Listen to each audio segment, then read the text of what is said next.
Rick, how's it feel to finally wrap up the top seed? Now it's official. Are we going through this again? Yeah. That feels great.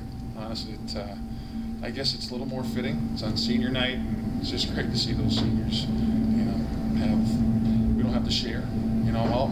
We're all about sharing, and we talked about that as a staff. It's not Christmas, so it's ours. And that's just happy for the guys. To be able to do it with 2 games left in the regular season, what does that say to you about this team? It says, I guess it says you're consistent. And that's one of the things that we talked about early in the year, just being very consistent. It's one of our staples, and they really followed up on that. And it's quite impressive. We just got to keep this going. Did you have a sense before you took the ice at the start of the game what was coming in that first period? Because I mean, that was an impressive 20 minutes, followed up by a great second period. We talked. It was a kind of a growth game, and you're going to have to play like that if you ever want to go anywhere. And a lot of those guys in the locker room know that. It's nice to play a really nice, strong game on Friday night, but you got to bring it on a Saturday night if you want to, keep going on. And I think through experience, I think that maybe helped them here tonight. Yeah, 3 goals. Is it fair to say that you guys are playing as well right now as you have all season? Yeah, I would. Yeah, that's a fair assessment. I thought, especially this weekend here. It's one of those. You don't know what the get moment is, but I think the way they came out last night and the way they played, 6 periods. Obviously we didn't have. We had some rocky moments there, but you're going to have that, throughout some time. But I thought this weekend the guys were sharp. Daniel Carr put the game away there with those 2 goals in the 3rd period. Almost had another there late in the period. Just talk about him maybe being a special night, senior night, and putting that game away the way he did.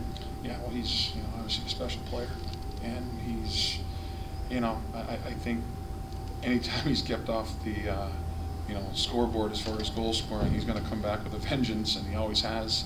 He has this inner pride, to score goals, and I wish I could say a lot of people have that, but it takes a special breed that people just love to score goals, and Daniel Carr is one of those guys who just loves to score goals, and he came at a great time tonight for us. As well as you were playing, I thought Colin had 2 big saves in that second period when it was 2-0. Talk about his play there. Before that 3-goal barrage kind of hit them in the second period. Sure. He's. I think he's grown a lot too through our team, and he'll be the first to tell you that we buckle down defensively and it helps him. But there's been times, and what's nice, he didn't have to make any showstoppers this weekend, like he has here the past 3-4 games, where he's really kept us in it. And this weekend, I was proud of the guys that they kind of gave him a breather a little bit in that regards, where he didn't have to have those showstoppers, as we call them. Shane Gottsberger didn't play much in the 3rd period. Any reason for that? I just wanted to rest him up. He's he's played a lot of hockey, and it's just one of those things we want to keep giving the younger guys at that time just a shot to play more. With everything clinched at this point, with 2 games left, what's the challenge heading into next weekend to kind of maintain that consistency that you had before? I think it's the NCAA picture. I think that's probably all the incentive that we need, going forward here.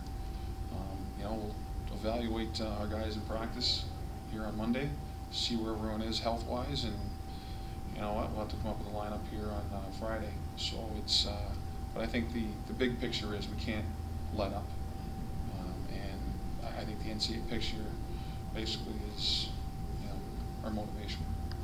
Not letting up, but you also have to balance that against, like tonight, that Shane rested in the 3rd period, maybe looking at those types of scenarios next weekend. Sure. As well. Each game is going to bring its own scenario, and tonight we were really fortunate to be able to do that.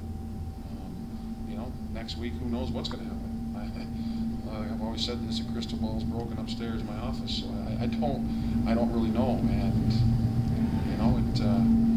but if it gives someone else a chance in the lineup, that's fine. Who's ever been thrust in the lineup is produced and provided value, and that's what we're looking for. Go back to Paulie, still day-to-day at this point. Yes. Yeah. All set, guys.